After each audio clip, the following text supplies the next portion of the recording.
যা ভর্তা বানালাম এটা এখনই গরম গরম ভাতে খেতে বসতে হবে। শুটকির ভর্তা। আমি এখন একটা চাপা শুটকি বানাবো ভর্তা, যেটা আমি এর আগে কখনো বানাইনি, এমনকি কখনো আমি খাইওনি, কিন্তু একটা ভিডিওতে দেখার পর আমার এত লোভ হয়েছে। কিন্তু ঘটনা হচ্ছে এই ভর্তাটা প্রচন্ড ঝাল দিয়ে করা হয়। যদিও আমি ঝাল খুব খাই, কিন্তু এর আগে এত ঝাল আমি কোনোদিন খাইনি। বাট আমার লোভও হচ্ছে অনেক, আল্লাহ জানে আজকে কি হবে। শুটকিগুলো প্রথমে টেলে নেব।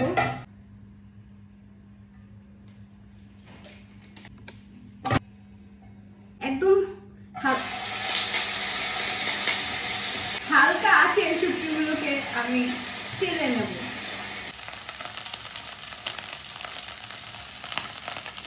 একটু উল্টে পাল্টে দিলাম। শুটকির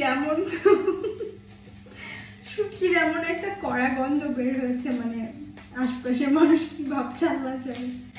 অবশ্য শুটকি অনেকেরই খুব পছন্দ, বাট আমি শুটকি ভাজতে গেলে না আমার একটু কেমন ভয় ভয় লাগে, মনে হয় কি আমি আশপাশের মানুষকে বিরক্ত করছি। শুটকিগুলো হচ্ছে নাজমা খুব সুন্দর করে ধুয়েছে। প্রথমে ঠান্ডা পানি দিয়ে ধুয়েছে, তারপর হচ্ছে গিয়ে গায়ে যত আসছিল সবকিছু খুব সুন্দর করে পরিষ্কার করে, তারপর হচ্ছে আবার গরম পানি দিয়ে খুব সুন্দর করে শুটকিটা পরিষ্কার করেছে। আমি যে ভিডিওটা দেখেছি ওইখানে এর চেয়ে ডাবল ঝাল দেয়, কিন্তু আমি সাহস করতে পারছি না। এখানে কম ঝাল না, এখানে অনেক ঝাল। তো প্রথমে এই শুকনা মরিচগুলোকে বেটে নিতে হবে। এখানে আছে কাঁচা রসুন, কাঁচা পেঁয়াজ আর ধনিয়া পাতা। এর মধ্যে কোনো পানি দেব না, একটু সাবধানে বাটলে হাতে লাগবে না।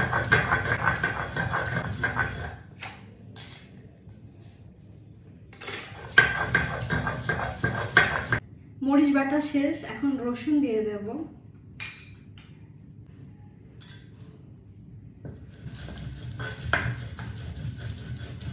এখন হচ্ছে এই যে আমি এখনো হাত লাগাইনি, শুকনা মরিচ আর রসুন বাটা শেষ। এবার হচ্ছে শুটকি বাটার পালা। কাঁচাগুলো একদম মিহি করে বেটে ফেলবো। কোনো পানি দেইনি, একদম শুকনা শুকনা। আমি হচ্ছে এই চাপা শুটকিটাকে আরেকবার বাটবো যেন কাঁচাগুলো একদম মিহি হয়ে যায়। লবণ, এখন পেঁয়াজ আর ধনিয়া পাতা দিয়ে দিলাম।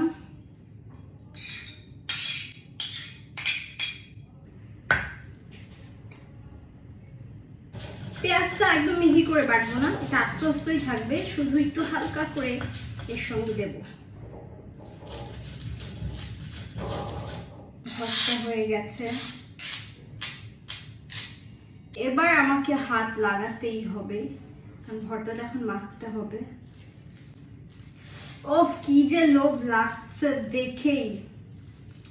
এখন লবণটা একটু টেস্ট করে দেখবো কি বানালাম। আমি এর আগে কোনোদিন ওরকম পেঁয়াজ মরিচ কাঁচা দিয়ে ভর্তা খাইনি, বাট নোয়াখালীতে মনে হয় এই ভর্তাটা খুব খায়।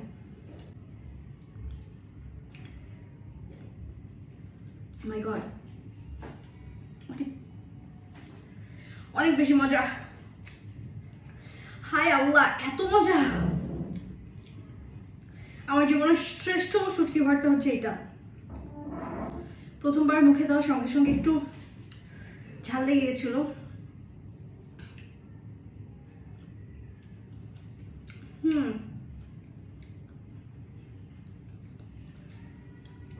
এরপর থেকে ভর্তা বানালে আমি এটাই বানাবো। যা ভর্তা বানালাম এটা এখনই গরম গরম ভাতে খেতে বসতে হবে। শুটকির ভর্তা, আমার জীবনের সেরা শুটকির ভর্তা এটা।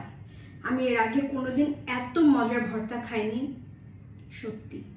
হয়ে গেল আমার শুটকি ভর্তা। যারা শুটকি খেতে খুব পছন্দ করেন কিন্তু জীবনে কোনোদিন এভাবে করে খাননি, তারা একবার হলেও ট্রাই করবেন, একবার হলেও।